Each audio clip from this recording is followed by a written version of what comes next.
What's happening, folks? Welcome back to my studio. So I wanted to talk to you all about what I've been watching for the past few days when it comes to this whole Power Rangers news being the talk of the town on social media and people on YouTube talking about it.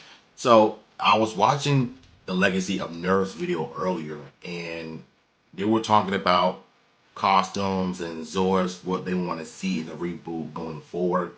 And I was watching Zenzaku and the Multiverse's video, and I just did a live stream on Twitter, so make sure you guys go check it out and follow me on Twitter. The link will be down below if you want more information.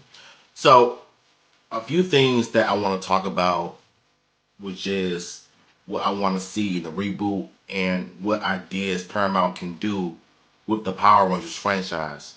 So, I want to start things off with focusing the reboot on the original five. Now we know that the tone is going to be the same type of tone as the 2017 film. And for one thing, if it's going to be like that, I hope to God they do it right, because if it's going to be just as boring as the film, then you got yourself a failure of a Power Rangers franchise by making it into a movie that's way too dark. You know what I'm saying? You could make it dark in some aspects, but don't make it to the point where it becomes boring to watch. You know what I'm saying? And so that's what I would have done if I were making a Power Rangers reboot, just to set up the different types of tones of the film, right?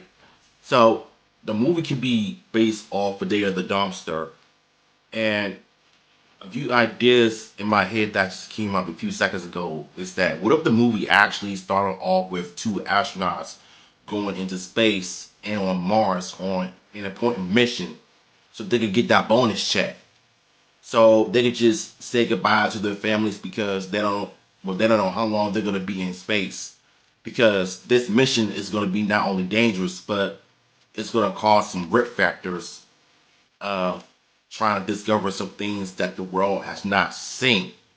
And so they landed on Mars and they spotted a dumpster and they open it, and it's boom, readable pulse in them. Goldar, Fister, Squat, and Babu. It's the game. So they ended up getting killed by Goldar because they pretty much freed them after 10,000 years.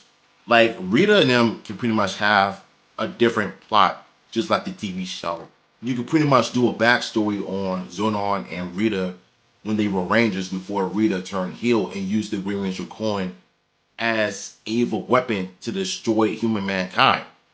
And so her and Zonon can have this gigantic climactic battle before we jump into a present day when we can meet the Rangers.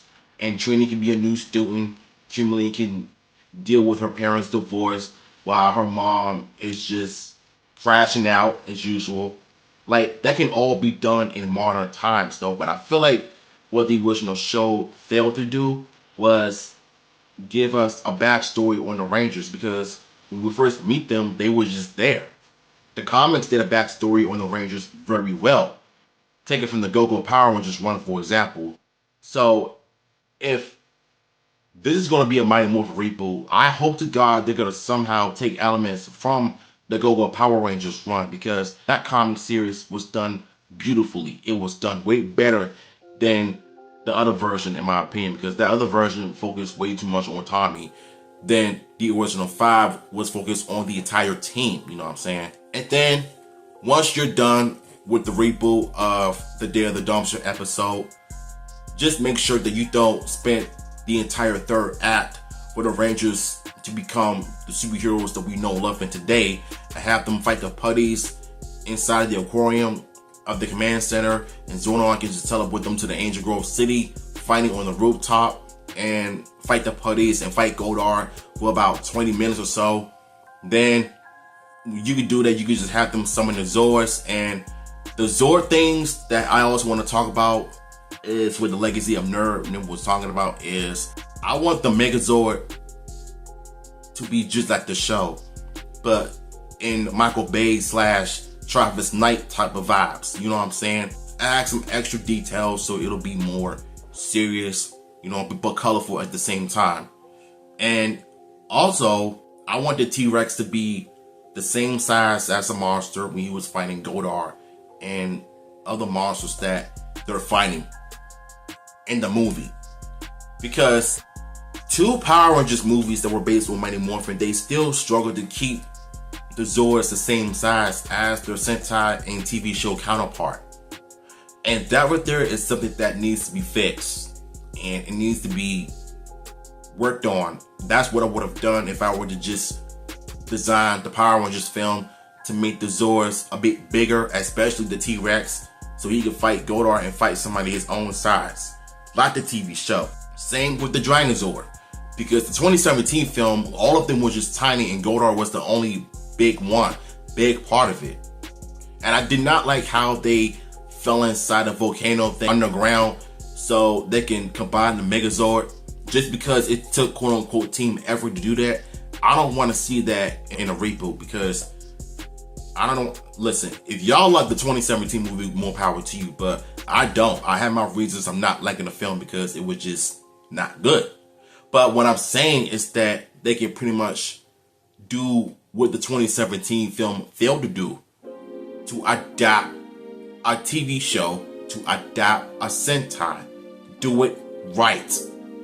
In the unmoored fight scenes, I would have probably made sure that it'll last like 10 minutes each time when they get into a fight with a putty or some idiot in the film that wants to start stuff. Like, make it more intense, but make it more like mature, and the action has to be way more violent. Instead of being blows to the body all the time, you can just throw some blows to the head and the face, but not make it look too real, like the second pilot did, because I did a video on that in 2024. Go check it out. The link will be down below if you want to see what I'm talking about. Not only that, I would have probably just retweaked the costumes a bit more and somehow make the helmets more recognizable as dinosaurs. Because if you're gonna remake Mighty Morphin Power Rangers, at least make the helmets recognizable.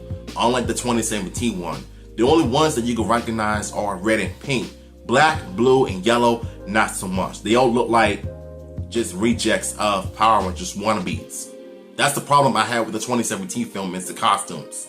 Besides that, I think what you can do, like I said, have the film focus on the original 5 teenagers with attitude.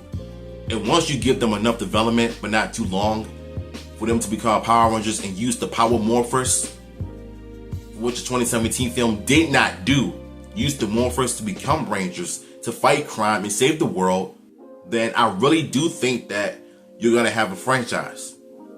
So after that, if the movie does well, if it passes $100 million in the box office, then you can just go on and do the series yourself.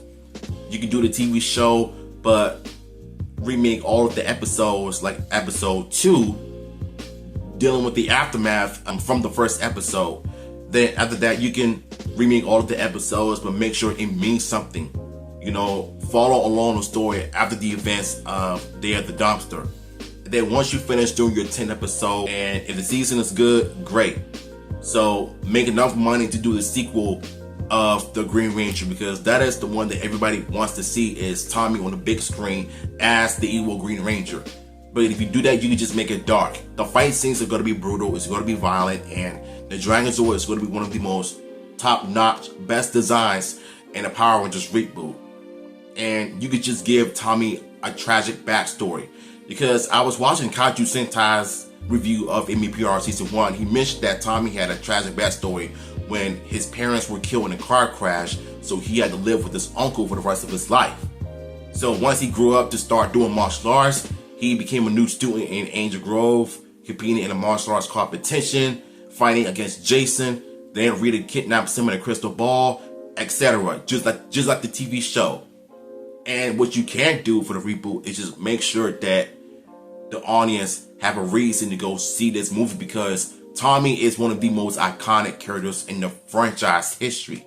The last thing you want to do is disappoint the fans also, including myself. I don't care who you cast as Tommy. If they know martial arts, if they can do his famous hi-yas, his famous jumping kicks, great.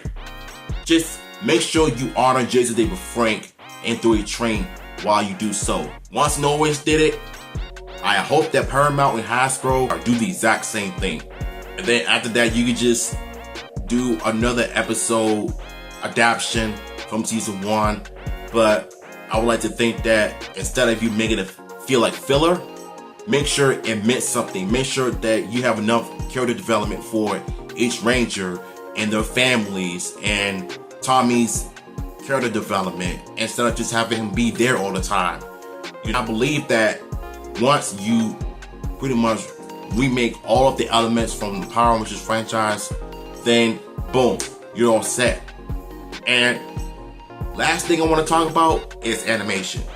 Like, I just got done doing a reaction to Friendly Neighborhood Spider-Man, which is nice. The animation looks really good. I think that's the kind of approach I want to have for the Power Rangers TV show for the kiddos, for like ages 5 to 6 year olds, right? I mean, kids love animations, and it, like, if you know that if you watch those shows, it's streaming on Disney Plus, Netflix nowadays.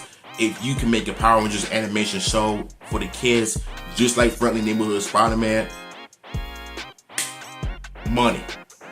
Screams money. Not only that though, if you really want to go back to adapt more Sentai, it can also be for the kids to 11 and 12 year olds.